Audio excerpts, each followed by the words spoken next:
სამართალდამცველების მიერ გასული 24 საათის განმავლობაში თბილისსა და რეგიონებში ჩატარებული საპოლიციო ღონისძიების შედეგად დაკავებულია 47 ნარკოდამნაშავე. ამის შესახებ შინაგან საქმეთა მინისტრის მოადგილემა ალექსანდრე დარახველიძემ უწყებაში ჩატარებულ ბრიფინგზე განაცხადა.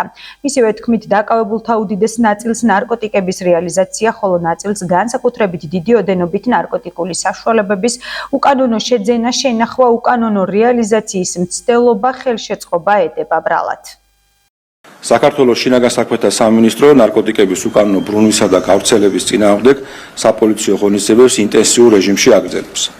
სულ საზოგადოებას მივაწოდო ინფორმაცია სამართალდამცველების მიერ გასული 24 საათის განმავლობაში თბილისსა და რეგიონებში ჩატარებული კიდევ ერთი მსხვილი საპოლიციო ღონისძიების შესახებ, რომლის შედეგადაც დაკავებულია 47 ნარკოდამნაშავე. დაკავებულთა უდიდეს ნაწილს ნარკოტიკების რეალიზაცია, ხოლო ნაწილს განსაკუთრებით დიდი ოდენობით ნარკოტიკული საშუალებების უკანონო შეძენა, შენახვა, უკანონო რეალიზაციის მცდელობა და ხელშეწყობა ედება ბრალად.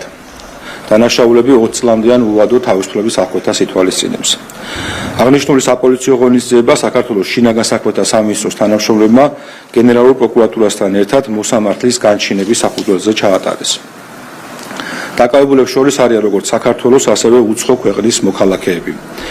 სამართალდამცველების მიერ ინტენსიურ რეჟიმში ჩატარებული საგამოძიებო მოქმედებების შედეგად მოპოვებული მტკიცებულებებით, მათ შორის მოსამართლის განჩინების საფუძველზე განხორციელებული ფარული აუდიო-ვიდეო ჩანაწერებით დგინდება, რომ დაკავებული ნარკორეალიზატორები ნარკოტიკულ საშუალებებს მოქალაქეებზე სხვადასხვა მეთოდითა და გზებით სისტემატიურად ყიდდნენ. პოლიციამ დაკავებულების ავტომობილების პირადი და საცხოვრებელი სახლების ჩხრეკისას, ასევე მათ მიერ მითითებული ადგილებიდან იმტკიცებად ამოიღო განსაკუთრებით დიდი ოდენობით ნარკოტიკული საშუალება, მათ შორის ჰეროინი, მეტადონი, ალფა-პვპ, სუბოქსინი, სუბოტექსი, მეტამფეტამინი, ჰაშიში, ოპიუმი, მარიხუანა და მცენარე კანაფი. გამოძიება საქართველოს სისხლის სამართლის კოდექსის 260, 260 ტერცია და 260 კვარტა მუხლებით მიმდინარეობს. სურს განსაკუთრებული მადლობა გადაუხადო ყველა იმ სამართალდამცველს, ვინც ნარკოტიკული საშუალებების წინააღმდეგ ბრძოლაში ყოველდღიურად ხშირად საკუთარი სიცოცხლის რისკის ფასად ღირსეულად ასრულებს საკუთარ მოვალეობას.